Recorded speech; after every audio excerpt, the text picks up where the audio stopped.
मुगल सम्राट बादशाह अकबर को सबसे अच्छा राजा माना जाता है।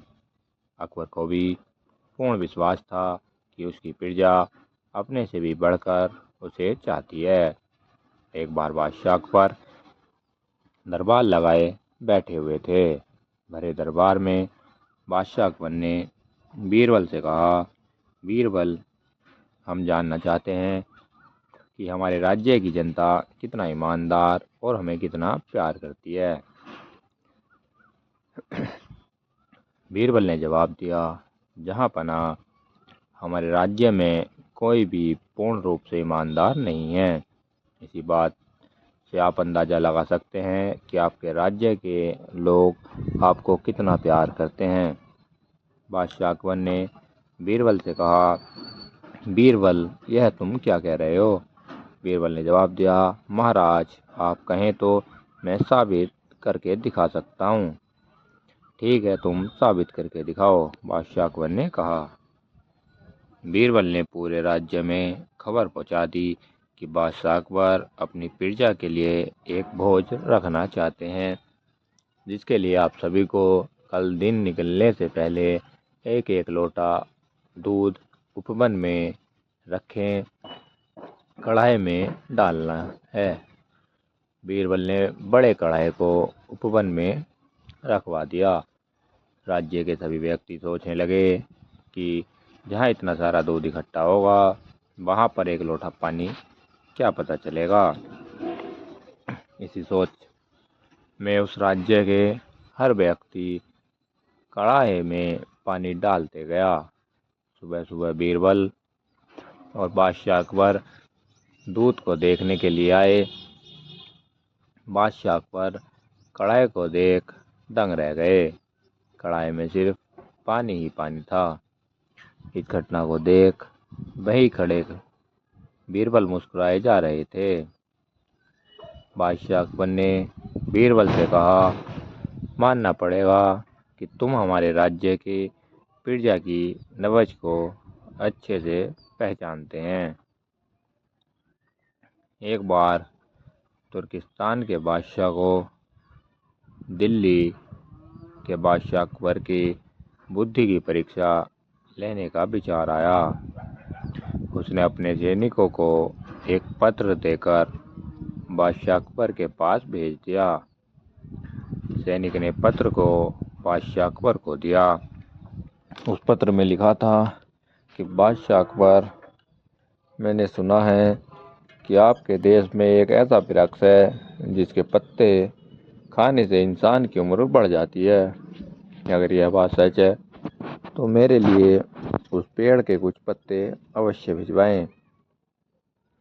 पत्र पढ़कर बादशाह अकबर विचार मगन हो उठे। उन्हें कुछ समझ नहीं आ रहा था कि इस पत्र का जवाब कैसे दें। कुछ समय बाद बीरबल के साथ राय मशवरा करते रहे।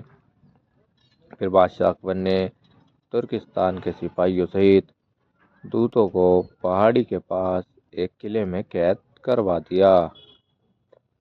कई सप्ताह बाद एक दिन बादशाह अकबर और बीरबल उस किले में बंद सिपाहियों और दूतों को देखने के लिए गए।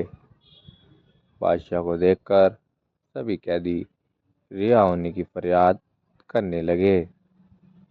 अकबर ने कहा, तुम्हारे राज्य का बादशाह जिस वस्तु को चाहता है वह मैं तब तक नहीं दे सकता जब तक इस किले की एक दो ईंट ना ढह जाए।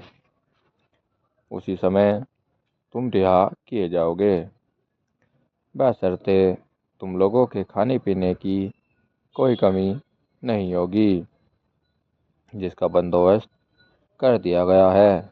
इतना कहकर बादशाह अकबर चले गए। अब कैदी निराश हो गए। उन्हें उस किले से निकलने के कोई रास्ता नहीं दिख रहा था।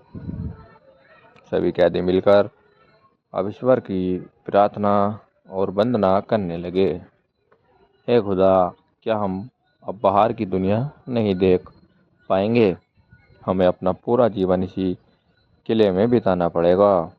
कृपया हम बेगुनाहों को यहाँ से निकालने का कोई मार्ग दिखाओ।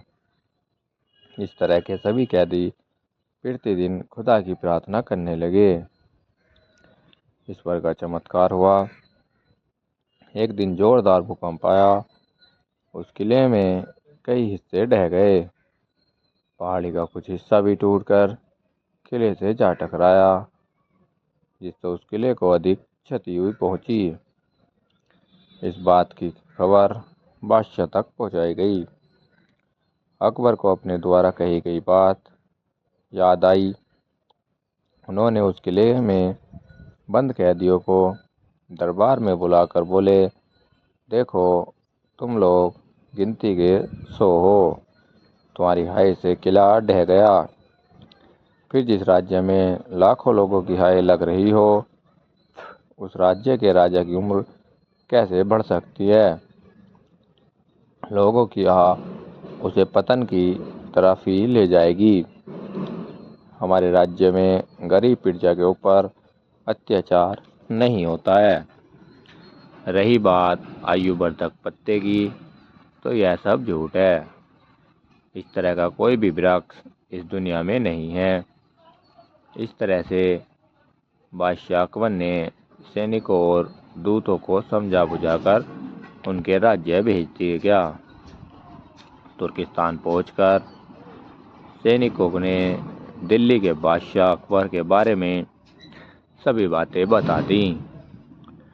उस राज्य के मंत्री राजा को समझाते हुए कहते हैं, महाराज, दुआओं से इंसाफ फलता फूलता है, फिर चाहे वह बादशाह हो या फकीर। दोस्तों, अगर कहानी अच्छी लगी हो तो वीडियो को लाइक कर दें और चैनल को सब्सक्राइब कर दें।